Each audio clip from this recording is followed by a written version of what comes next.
Awesome. Well, formally, you all welcome to the launch event for the Protopian Prize Fiction Contest. Woo, confetti.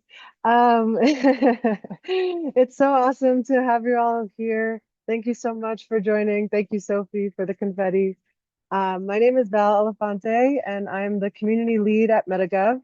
I'm also project managing part of the planning committee for the Protopian Prize. It's such an honor to be part of the project.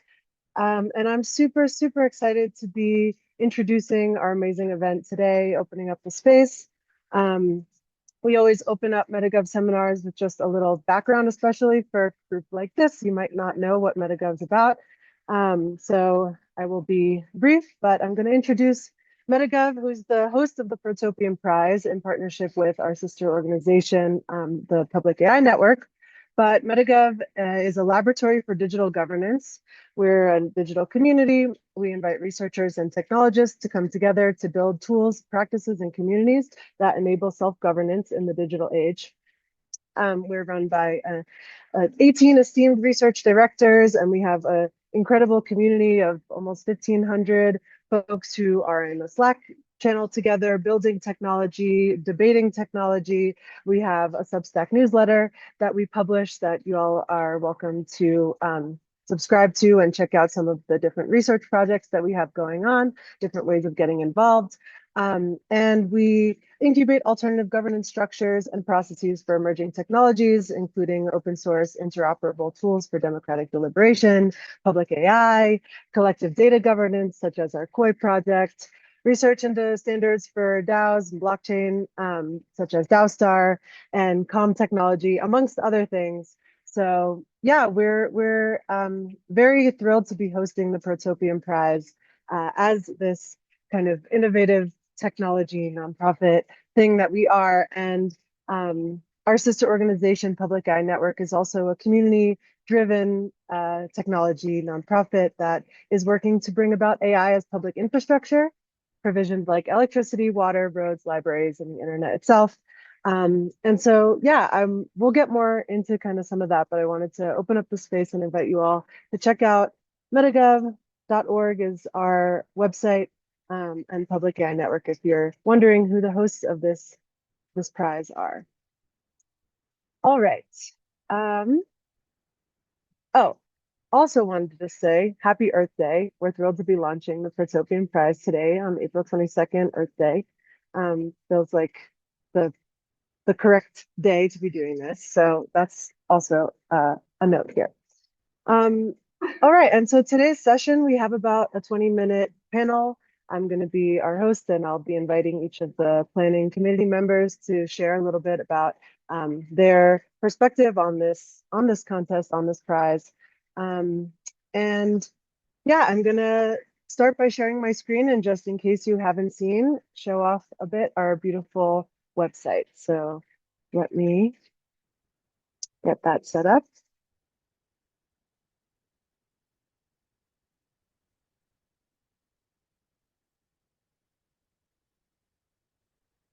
And ta-da! Here she is. So you can visit protopianprize.com to see our beautiful website, to learn about this contest and the different tracks that we have. We'll kind of be walking through in this first part of our presentation, the website. So we'll take it kind of button by button. But in case you are wondering what this website is or what it's inspired by. I mean, the video that you see playing in the back are Starling Murmurations. This is our team's kind of vision of existing collective intelligence that we have in our world, and it's very inspiring to us. And if you click through different buttons on our website, you'll see different other examples of nature, nature's collective intelligence. Therefore, we know that humans are capable of such incredible scaled collective intelligence as well. And we're very inspired by that. So, okay, briefly, this is the about the prize. So the Protopian Prize is a fiction contest. It invites artists, writers, storytellers, dreamers to share their vision of people working toward liberatory futures, meeting obstacles, and making real change. Protopian is a word coined by Kevin Kelly, who is one of our contest's incredible judges, and it means an achievable, optimistic future characterized by continuous, incremental progress rather than revolutionary leaps or a static, perfect state. Protopian stories imagine a future that's neither flawless nor catastrophic, but instead workably better than today. It's about plausible progress rather than perfection or collapse. And so now I will be continuing to share my screen and browse through this website, but I'd love to invite Liz Berry to share a bit about the origins of the Protopian Prize. Liz Berry is the executive director of Metagov. She is the former founder and head of the Computational Democracy Project, stewarding Polis, which is an open source tool for deliberative democracy. She's worked in Taiwan, where there's been a lot of innovation in this area. She's trained as a landscape architect and urban designer, and she's engaged people through lots of different kind of public open forums and conversations. So Liz, I'd love to invite you to share a bit about the Protopian Prize, what it means for you for Metagov and for you to be hosting this prize. Hey, thanks, Val, and thank you for leading the team making this all happen. I have to say, I was really just involved at the start when, because of problems that we had explaining that AI and indeed any advanced technology doesn't have to lead to the concentration of power in the hands of the few, but instead it could be handled like infrastructure, raising everyone up. And one of Metagov's networks that we sponsor is called publicai.network. And they were trying to get this message out. They were trying to they're trying to advocate for visions of AI that were pro-humanity and strengthened humanity rather than taking away from us. And honestly, they just couldn't get anywhere with this message. Like they were actually failing to connect with anyone who wasn't already super involved in AI development and AI governance. So this prize kicked off with a visionary funder, the Center for Cultural Innovation, where I think Val is also associated, and the Public AI Network, so that we could dream better dreams, in the words of Zarina of the Collective Intelligence Project. And essentially that's why we are here today with a tiny little seed grant from an artist foundation, because people couldn't imagine that technology wouldn't grind society into the dirt. Thanks, Val. Back to you. Thanks, Liz. Yeah, I think the kind of, you called it a ceiling of dreaming, and I think that really resonates, and I think that's what I'm really excited about. As I said, Metagov and Public AI is the host of this, like being in these technology spaces for myself for the past 6 years now, like I have felt very hopeful, but it takes being around technologists actually building the alternatives and asking them questions and not being afraid to act, like sound dumb, asking questions about like, what is a decentralized data storage system? What does that mean? And what does peer-to-peer mean? And how does Bluetooth work? Or like, just what is a mesh network, et cetera, et cetera. Like, I think, I hope that this prize can be a way to bridge technologists with artists, creative streamers of many kinds, and inviting them into shared space together. So yeah, all right. Next up, I'd love to invite Gideon Litchfield to share a few words. Gideon is also on our planning committee. Gideon is the panel lead for the Public AI Prize category. And he is a journalist with nearly 30 years of experience, most recently serving as the global editor-in-chief of Wired magazine. He was previously a science writer, foreign correspondent for The Economist, founding editor of Quartz, editor-in-chief of MIT Tech Review. In 2024, he launched Future Polis, a newsletter. He writes on Substack about democracy and governance innovation. And also in 2021, he was an editor of the makeshift Dispatches from a Post-Pandemic Future, an anthology of fiction. So, Gideon, I'd love to invite you to the floor to kind of introduce the public AI category, tell us about the main idea and the prompt, kind of what you're excited about in terms of judging and hosting this prize category. Hey, thanks. Thanks, Val, and hello, everybody. Greetings from Berkeley, California. Um, yes, so I've been, as Val said, a journalist for a long time, covering tech, and very interested in the last few years in the future of democracy and how we might reinvent it. So both categories of these prizes are actually really interesting to me. I got involved with the Public AI Network a couple of years ago when I was doing a tech policy fellowship at UC Berkeley.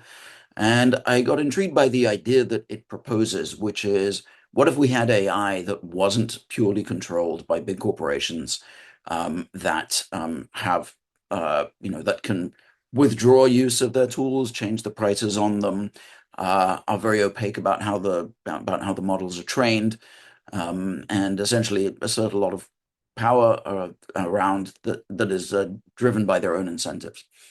So public AI imagines forms of AI infrastructure that serve the public interest and are controlled and perhaps built by the public sector and are accountable to the people through democratic governance. And that could mean that kind of infrastructure could include compute, data centers that are available to researchers to use for research. It could include models that are made available to the public, to the business community. It could include training data that is available to people who want to work on their own AI models or fine-tune existing models. It includes models and data that are specific to a particular country or a particular culture, because a lot of the large models, as we know, are trained primarily on Western, European, and American data, and so they display cultural biases. So that's the idea of public AI. Essentially, what would it be like to have AI that is designed to serve the public interest? There are various countries that already have versions of this. Singapore, Sweden. The list is not actually off the top of my head right now, but there are a number of countries that have built various kinds of AI infrastructure that is designed to serve the public interest.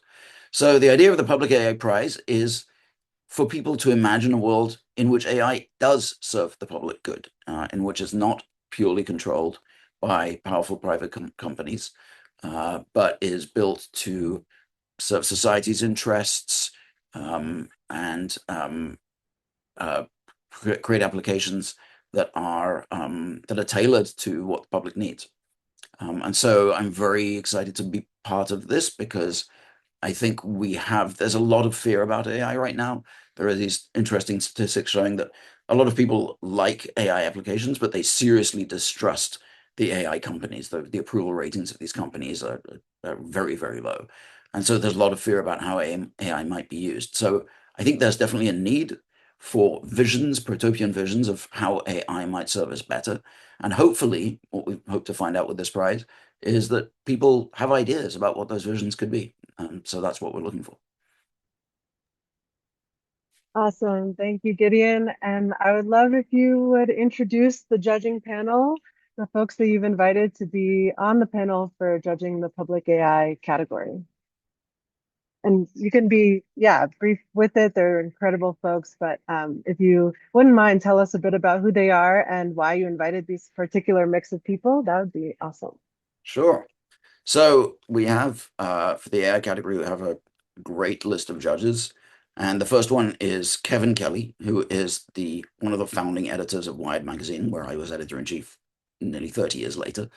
And Kevin is one of the most interesting futurists alive today, to my mind. Has written some very, very influential books, thinks very creatively about the future of technology, sometimes more optimistically than I do. But you can't fault him for being very visionary. He coins the word protopian, and so his ideas inform a lot of what this prize is about. The next person who I'm also very excited to have as judge is Arathi Prabhakar. She was the head of the Office in Science and Technology Policy under President Biden, so she was also chief science advisor to the president. She was also before that head of DARPA. So she has an incredibly distinguished career in government and technology policy and innovation. So we wanted the AI prize to have a mixture of people who are in the technology space and also in the policy space and also in the fiction space. So Arati really combines a lot of those areas. Then we have two writers who I know and very much admire. One is Deji Olukatun, who is the author of a couple of novels, including After the Flare, which won the Philip K. Dick Award in 2018. And he works on sustainability now for Sonos, the audio company. But he also used to work at Access Now, which is a digital rights organization. And so he's, as well as being a fiction writer, he's also very enmeshed in the worlds of policy and tech. And finally, Hannu Rajaniemi, who is a Finnish-American science fiction author who's written some extremely interesting and creative science fiction books. I'm actually in the middle of his trilogy now, called the Quantum Thief trilogy. But Hannu has a fantastic educational and scientific background. He studied mathematics and physics. He has a PhD in string theory, and he is the founder of a biotech company. So once again, he spans a whole bunch of really interesting fields. Awesome. Thank you, Gideon. It's so great to work with you on this, and thank you for all that you're bringing to the Protopian Prize and this work. And now I'm excited to introduce Ruth-Anna Emrys. Ruth-Anna is also a planning committee member. She is a science fiction author and fantasy writer, now living in the Netherlands. She's the author of A Half-Built Garden, Winter Tide, and Deep Roots. She writes radically hopeful short stories about religion and aliens and psycholinguistics. Her 2022 novel, A Half-Built Garden, is a first contact novel set in a near future world where decentralized, self-governed watershed networks manage to replace corporations and nation states as the primary means of societal organization. Liz calls Ruth-Anna's book the clearest vision we know of a collective intelligence action leveraging tech and algorithms to power a leaderful and coordinated society able to take on the challenges of our time. And the book was actually given to Liz as onboarding materials by Metagov's board when Liz joined as Metagov's executive director. So if that doesn't speak to the aptness that Ruth-Anna obviously has to steward this project and to be at the forefront of this movement, I don't know what does. And also Liz calls Ruth-Anna the spiritual leader of the group, which I agree with. So yeah, I'm super excited to welcome Ruth-Anna to the stage to share a bit about what she's excited about. Please introduce us to the Democratic Futures Prize category that you are the steward of, that you are the panel lead of. And yeah, let us know what you're excited about as you introduce the prize. Thank you. So when Half-Built Garden came out, my favorite thing about that was getting introduced to all sorts of groups who were working on the future of democracy and the future of governance. And through those, I got to see all sorts of possibilities that I hadn't even considered when I was imagining my own future. And so really getting a view into the importance of collective imagination in imagining collective futures. I was very excited when Liz reached out to me to ask me to get involved in this prize. In addition to being a science fiction writer, I'm also a cognitive psychologist and very interested in the intersection between how people think and how people use technology. And a lot of that is the stories we tell and what possibilities that opens up for us or seems to close off for us. So the idea of inviting people to open up new possibilities in a time when democracy is frankly under siege and institutions are increasingly doubted. And yet at the same time, there are all of these movements around the world to find new ways that people can work together and govern together. So I'm very excited to see people's visions of those things and to see where that takes us. The Democratic Futures Prize has an amazing set of judges. First off, here with us, in fact, today, we have Carl Schrader, who is a Canadian science fiction writer and a futurist. I've known Carl for a long time and had all sorts of incredibly fruitful arguments about crowdsourced governance and blockchain and all these other technologies and what they can do for us and what the risks are. So very excited to have him on board. In addition, we've got Annalee Newitz, who is a science journalist and science fiction writer. They are the author of both a number of science fiction novels and a lot of journalistic nonfiction about the past and future of humans cooperating together.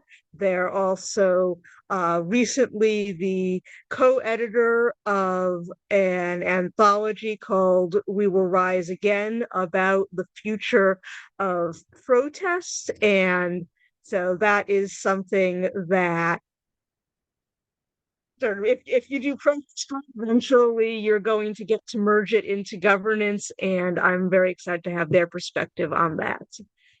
We also have Ida Yoshinaga, who is a scholar of speculative media at Georgia Institute of Technology and who has written about drawing strategies for community survival and governance from speculative fiction and is bringing more of a perspective from that intersection between the work that we do on governance and the stories that we tell about it.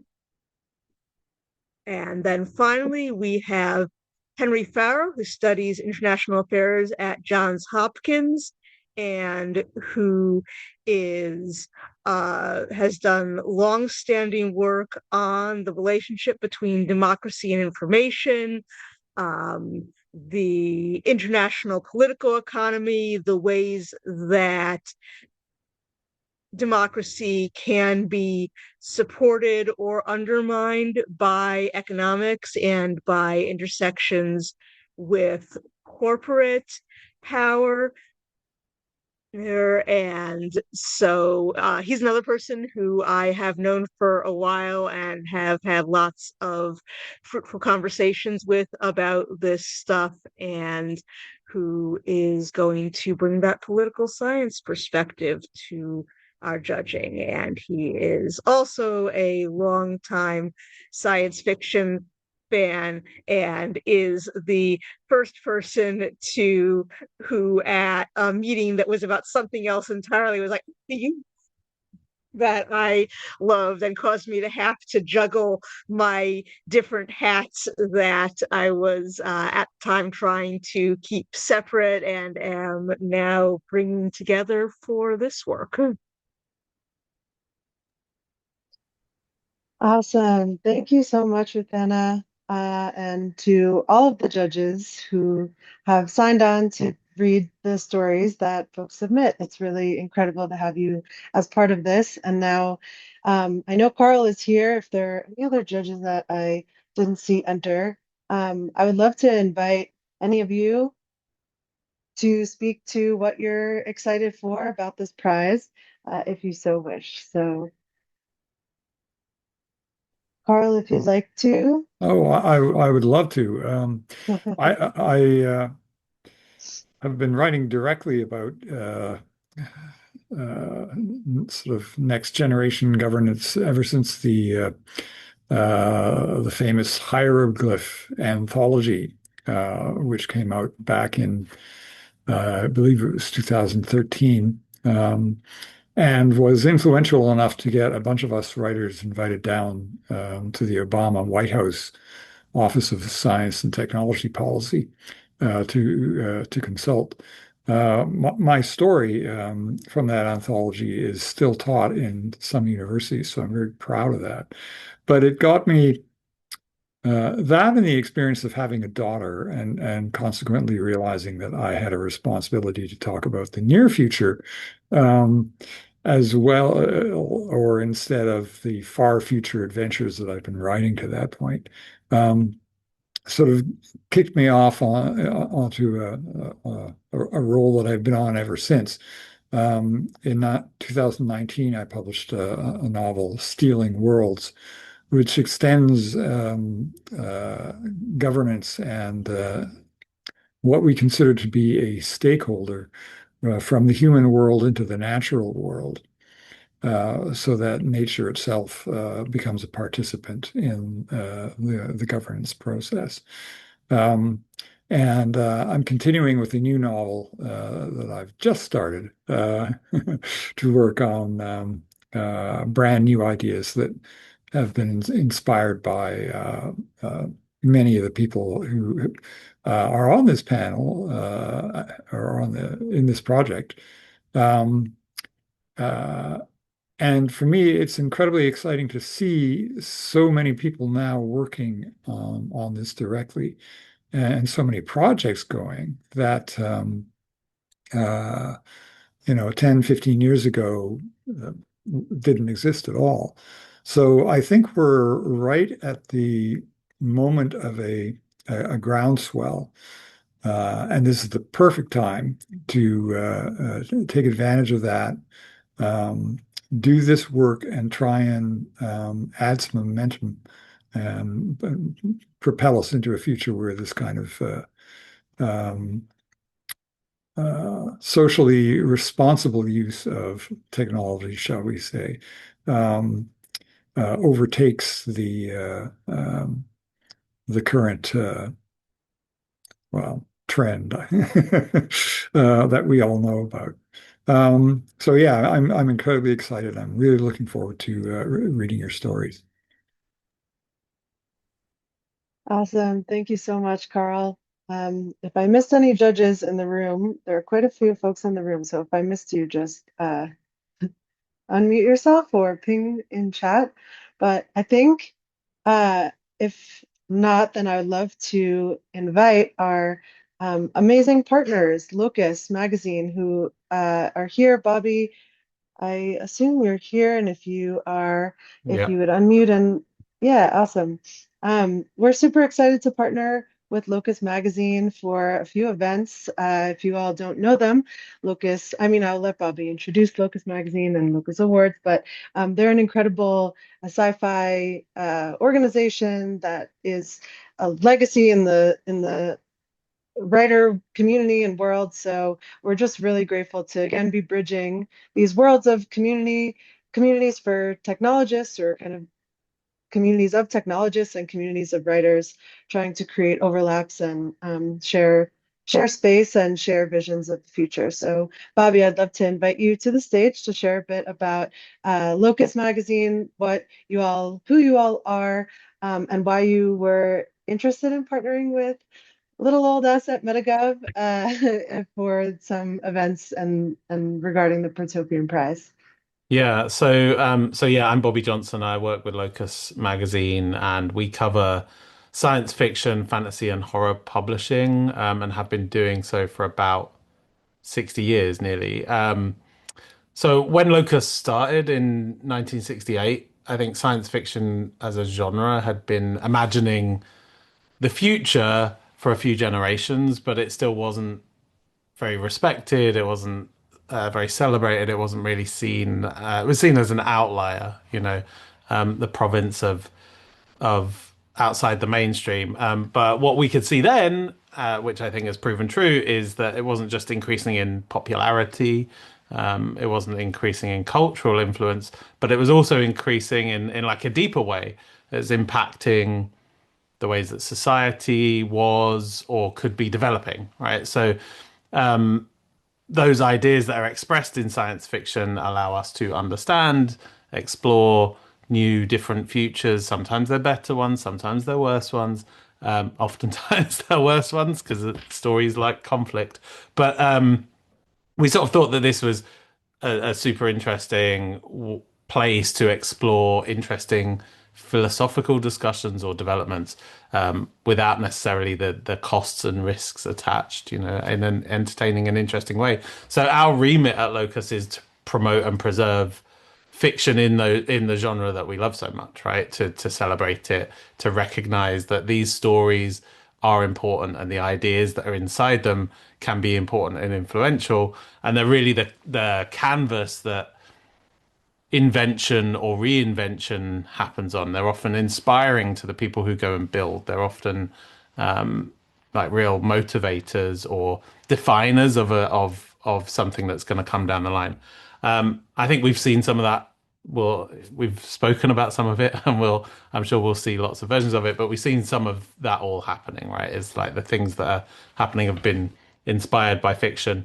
But we also think a big part of the recognition is awards and prizes, right? It's, you know, it's not just a tip of the cap, but a kind of real celebration. So alongside supporting and partnering with organizations like the Protopian Prize, which we're really excited to do because I think it's a very important moment to be looking for different and more positive uses of technology.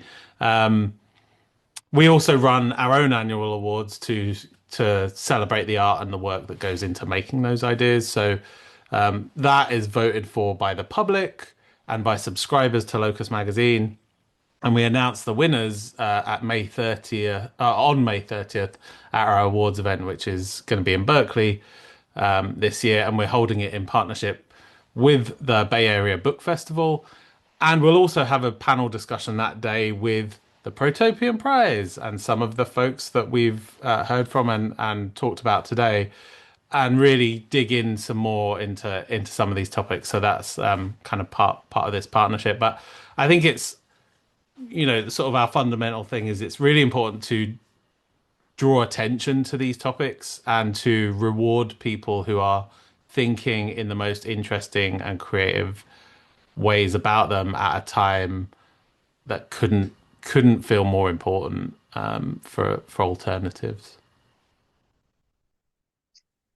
Awesome. Thank you, Bobby. Yeah, I think the uh my post about this prize was something along the lines of fiction often explores utopias and dystopias, and I'm excited to introduce the Protopian Prize. I think yeah, I really resonate with what you said. I think that we're hoping to frame this prize in this way intentionally to invite that level of incremental, hopeful change that can still be outlandish and wild, but is a bit grounded in what is really possible for us. So thank you for sharing that. And we're so excited to partner with Locus. I think you can still see my screen, right? So I am kind of giving you the tour of our website, brought you now to our Luma calendar, where you can see our events. We are going to be hosting a few more events than you see here, but I did want to just show you that we're going to be having a panel discussion at the Locus Magazine Locus Awards weekend on May 29th to 31st in Berkeley, live in Berkeley. So if you're in the area and you want to attend, Gideon will be leading that panel discussion at the end of May. So that is very exciting. All right, and finally, the last portion of our presentation portion, I'm super excited to invite Gabe Lerner from Democracy Notes to share a little bit about what he's up to with Democracy Notes, how he found us at Protopian Prize, why he's excited to support.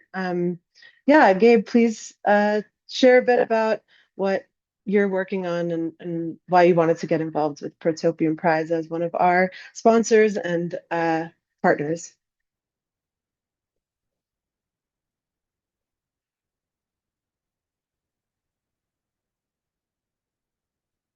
Oh, is Gabe here? It's hard for me to see Who isn't is not here. We're not hearing you, Gabe. Oh, thanks, PatCon. Gabe is here, but we're not hearing him. Hello, can you hear me now? Yes. All right. Hi, all. My name is Gabe Lerner. I am the publisher of Democracy Notes, and we are thrilled to be one of the sponsors of the Democratic Futures Prize. My day to day is spent supporting organizations in the quote democracy space who are working in the US in particular to help make our democracy functional, to protect it, to make it better. And I see such a disconnect between the pessimism, the rightful pessimism about the state of American democracy in particular that I read in the headlines, and the incredible work that a lot of the organizations that we're exposed to are doing. And I was thrilled to hear about the Protopian Prize, and we were excited to sponsor in part to help folks who are doing this work imagine the better world that we might be able to get to through the imaginations of the things that you all write. So I am beyond thrilled to read what folks submit, digest what folks submit, and I think there's nothing more impactful than helping people imagine a better future so that they can work towards it. And I'm so pumped to be involved with this particular effort to do that. Awesome. Thank you so much, Gabe, for your support. Yeah, we have just an incredible community of organizations that have supported this project so far. Thank you to each of our sponsors and partners. There are lots of different ways to be involved in this. This is very much, as you can tell, hopefully tell, a community-driven project. We are not only offering monetary prize funding, but also looking to publish these, or will be publishing the stories in the anthology, which we'll introduce. But there's events that are part of this. There's I dream to have different writing, in-person writing events around the world, and I'm going to be hosting a couple in New York over the summer. So there's ways of getting involved in that if you want to host writing communities. So please reach out. As you can see, this list of partner organizations and the ways that we're working with different organizations to partner is very diverse. So shout out to all of these folks: Locus, Girls Right Now, Talk to the City, Democracy 2076, Clive Road, a film startup studio, and Folk Tech. We presented at the Folk Tech meetup. Folk Tech is another community of technologists, and yeah, that writers should visit and visit their events and learn about different ways people are building technology. So yeah, huge thank you to all our sponsors and partners. We also have an incredible list of advisors on the project, and one of them is here today. I'd love to invite Suzette Brooks-Masters to share a bit about her work and involvement in this prize as she wishes, and what she's excited about in terms of being an advisor. Hi, everybody. I am thrilled to be here. I am in the philanthropic community working to bring about better futures. And a few years ago, I wrote a report called Imagining Better Futures for American Democracy. And one of the key findings of that report was that we had an atrophied imagination about what a functional and protopian democracy could look like. And so we identified through our research the fact that there was this glaring gap. And this prize is exactly what's needed to fill that gap and expand people's capacity to imagine what could be better. So there are lots of great things happening around the world that are being piloted and tested, and most people don't know about them. So a combination of, imagination and lifting up of, real world experiments that could scale, I think holds a lot of promise for inspiring people to actually make those changes a reality for all of us. So I'm thrilled to be part of this. Thank you so much, Suzette, for all your help and your support.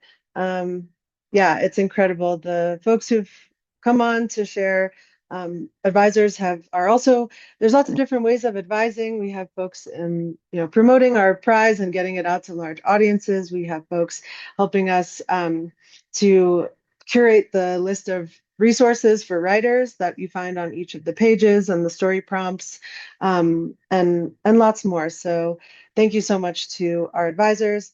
And yeah, And this is. I believe, Val, I think we have one more here on the call. Metagov Research Director Eugene Leventhal with the Grant Innovation Lab, who's also helping to make the Protopian Prize possible. I think we might have Eugene here. Yes, I am here. Yeah, super excited to be able to support this, and especially seeing the ever-growing crew of advisors and judges and just everyone involved. And I am a huge fan of a lot of the folks who have been presenting or talking or being alluded to. So it's really an honor to get to contribute, and I can't wait to see what emerges and get to read all the amazing fiction. So just thank you to everyone who has made this prize possible, and to everyone who will be contributing, and to everyone who has inspired it and will be judging. So yeah, just a huge thank you to everyone. Yes, thank you, Eugene, and huge shout out to Eugene. You should, if you're Web3 curious, interested in the ways that Web3 is funding governance in incubation projects, experimentations, the way that Web3 is experimenting with public goods funding on the internet. Eugene is the research director that kind of stewards a lot of our Web3 oriented research. So I know I have, as a crypto skeptic myself, I have been always hopeful when I speak to Eugene about all the cool stuff that is happening in that space in interesting, weird corners. Just like the technology industry as a whole, we might not always be able to kind of justify or feel aligned with, but I think there is just incredible research and innovation happening. So check out the Grants Innovation Lab, check out Eugene's newest project called GovAC, Governance Acceleration, is a Web3 research project about governance experimentation in Web3. So thank you so much, Eugene. Your work is clearly ever inspiring to me and to this work. So, all right. Finally, we just wanted to make sure, and if there are any other advisors, again, it's hard for me to see who's here. So if you're an advisor on the project and you'd like to say anything, feel free to just come off mute and let me know you're in the room. But if not, I'm going to continue on with our final piece just to go over the contest rules, dates, kind of logistic stuff. And then we should have a little bit of time left at the end for anything we could have missed, for some questions from the audience. But so moving through our website, you can find the contest rules here. You see that we're taking previously unpublished stories of 500 to 6,000 words. You can only submit one story to the contest in one of the two prize categories. The prize pot is an incredible $5,000 for each category, and obviously your story is read by the incredible panel of judges that we have. I also invite Gideon to maybe share a bit about the anthology, Gideon and or Ruthanna. It's not announced yet, but if you want to say a couple words on it. Yeah, we are not quite ready to announce. We're still doing some of the behind the scenes back and forth in the publishing world, but there will be publication for the winning stories, and Gideon and I are going to be co-editing an anthology on the same themes as the contest, expecting it to be inviting a lot of big names of people who work in this area, plus the winners. So it will be another way of getting at these ideas and spreading the word and getting some opportunity for these stories to get out there and inspire people to work towards the futures that they depict. Gideon, what do you want to add to that? No, I think you've said everything that we can say at this point. Soon Yeah. there will be a very exciting announcement. Yeah, and I mean, this is the first year we're doing the Protopian Prize. We're also interested in partnering with organizations that want to support not only the anthology, but also if you have ideas for other ways of honoring our writers and our stories. For example, we dream of having visual representations of our stories, maybe opportunities for illustrations or adaptations. We're partnering with Clive Road, which is like I said, startup film studio, and we're dreaming up ideas maybe this year, but maybe in future years of having more diverse medium for Protopian prizes. There can be lots of different ways of visioning new futures beyond short story prose. This is our first year, but we're really, really excited and interested in partnering again with organizations and other folks that are in the space that want to collaborate. So um, moving on, our LLM use policy. It's written here. We ask folks to self-attest that the words in their story are not AI generated. And finally, the timeline will be the submissions will open officially on May 1st, and submissions will be open until July 31st. Prize announcements anticipated in September 2026. So this is the timeline. If you sign up for the email list on our website, you'll get updates to remind you that the portal has been opened and when the portal is closing. So please keep these dates in mind if you want to submit. We really can't wait to read your submissions. And we have this button will bring you to a list of some more guidance. And we offer lots of guidance on our website. There are story prompts associated with each of the prizes, but also some other fun things that we do and do not want. You can read through this on your own time, but yeah, it's I don't know. We hope you find that the website is very inspiring. We're very excited about the website and kind of its Easter egg hunt style viewing experience. And yeah, the website was created by the incredible Tina Hane Miller from Topiary Agency, and she is a biomimicry and bio-inspired designer. You can check out her work here. Thank you so much to Tina for this incredible website that has made it very, very extremely easy to give this presentation without a slide deck. It was way more fun to just show off this gorgeous website. So shout out to Tina. All right, that is all that we have. The asks are that if you're interested, that you sign up on our email list, which is on the front page of our website, as well as in the how to enter. I'll quickly go there so you can see, I think that's the last page I haven't shared yet, is our how to enter. Our how to enter page dictates just that this site will become open on May 1st. We'll have a submission portal linked right here. And if you want to sign up to be reminded, you can sign up right here. All right, I'm going to stop sharing my screen. Thank you all so much again for being here. And I think we're officially open to any questions from the audience. If you shared a question in chat and I missed it, let's start with the question portion.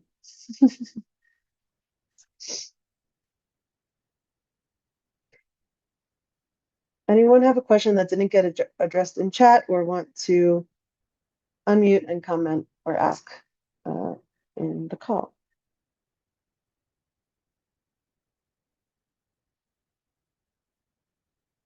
We've got a question about what if your story can fit in both categories. We won't be surprised if that happens. And I would say submit it to one of the categories. And I promise you that if the judges see something in democracy and think, man, that looks really like what Gideon's looking for, we'll pass it over. We know each other.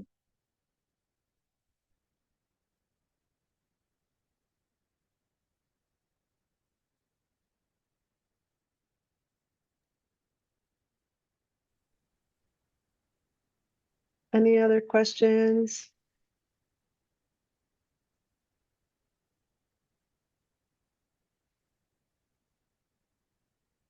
I love Seth's question. For people who read the most sci-fi, what are the most uninspiring tropes and cliches that you're eager not to see amongst the submissions? Yeah, I'm trying to make this a little beyond what we don't want to see. The question is, flying cars, that kind of thing, right? Like, what are the flying cars of futurist democracy, and AI? Among Someone people in the every day. someone in the chat said techno solutionism, and I actually think that's a great example. Flying cars are techno solutionism. I think stories become very boring when someone just says, "Oh, here's a technology and it fixed everything."